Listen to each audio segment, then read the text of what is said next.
All right, guys, a short Danger Ranger update here. I know things have been stressful this week. This is my day off. I've been catching up on things around the house. My oldest daughter fell over the weekend and broke her arm. She was actually running laps and just took a really weird stumble and landed. And when she went to get up, her arm cracked, made a loud pop sound. And lo and behold, 2 days later, and after a lot of time in the ER, it's broken. So it's a clean break. It's something she'll probably be able to recover from here in a couple weeks. She's in a cast right now, but that's kind of pushed everything back, and she's really upset because we're not sure if she's gonna be able to do the tractor pulling. But anyway, back to the Ranger. We're making a little progress here. I've got about an hour to work on it. And FYI, if you guys are doing the swap, you cannot use the Ranger throttle body unless you modify it. What I ended up doing was just ordering a turbo coupe throttle body. It's like 30 bucks, and it just works so much better because everything plugs and play, and I was not going to butcher that expensive Ron Francis harness.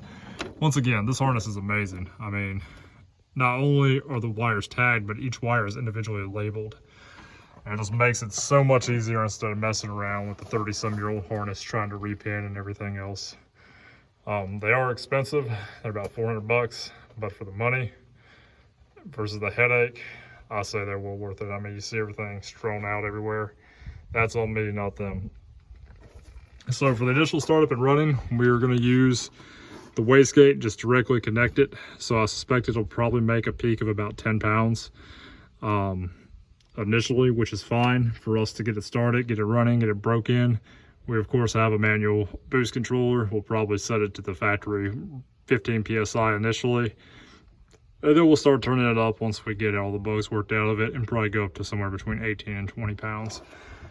Everything else is going pretty well. So we're kind of just going ahead and got a new tube here to connect for the fuel pressure regulator. Hooked up the master cylinder. O2 sensors hooked up. We've got a little bit more wiring to do, but guys, we're getting pretty darn close to startup. I don't know if we'll get there today.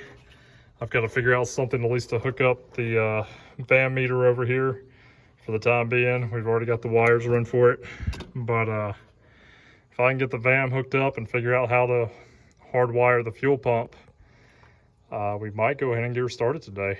I always see her fire up. I don't think we'll drive her, but other than that, we're getting close. Now, full disclosure, I may have a buyer for the truck itself. Just because I don't have time for the projects right now. I really hate to let the Ranger go. Once again, it's not Hemi. That's somebody else being silly to put the sticker on there. But we're a little bit split. If we do end up selling the truck, it'll just be as a roller without the engine, without the harness and ECU and all those goodies. And this may find its way into something else. It may find its way into an old Pontiac, believe it or not. Which I think that would be a really fun swap, especially maybe a T3 upgrade, but time will tell. If somebody is interested in purchasing the whole truck as a whole, I would consider it.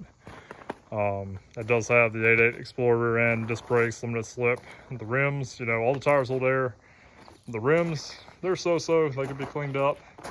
Got a lot of parts on the inside right now, but it does have that Ranger interior. It's got an edge interior in it. I'll just open it up.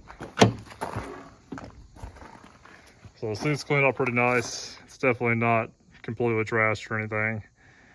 It has the old radio. This is a 4-wheel drive dash. It's basically crack free, except you got 2 teeny cracks right there.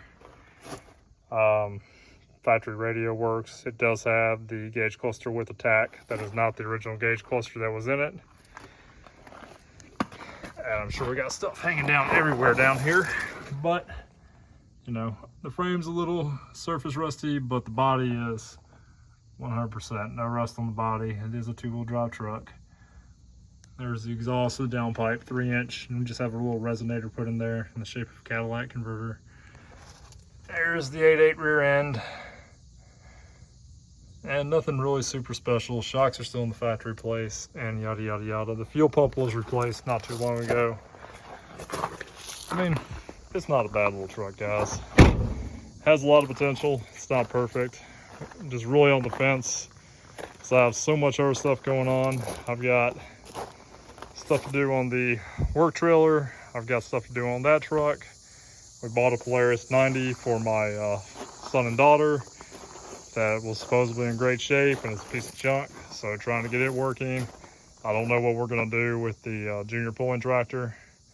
So we just have a lot going on. So if somebody's interested in purchasing this as a roller or as a whole, I'll entertain it. I'm not gonna give it away by any means. There's a lot of time, a lot of money in this, especially in the head. The engine has 140 PSI across all cylinders, somewhere between 140, 145 PSI. Has a completely rebuilt head, some really mild porting and polishing on it, nothing crazy. Ranger roller, cam conversion, new time belt, new oil pump, ARP head studs. The motor itself, when I pulled it, had right around, it was, don't quote me on this, somewhere between 98 and 108,000. I did get to see the odometer of the car that we pulled it from, so everything's legitimate. This is obviously a 5-speed truck. Let me know, like I said. But anyway, guys, I'm gonna jump off here. This isn't dead yet. You know, I would like to get it started and running and to see how it goes, but right now we are considering letting her go. So if you are interested, let's talk. But other than that, guys, we'll see how it progresses. Have a good one. Take care of yourselves.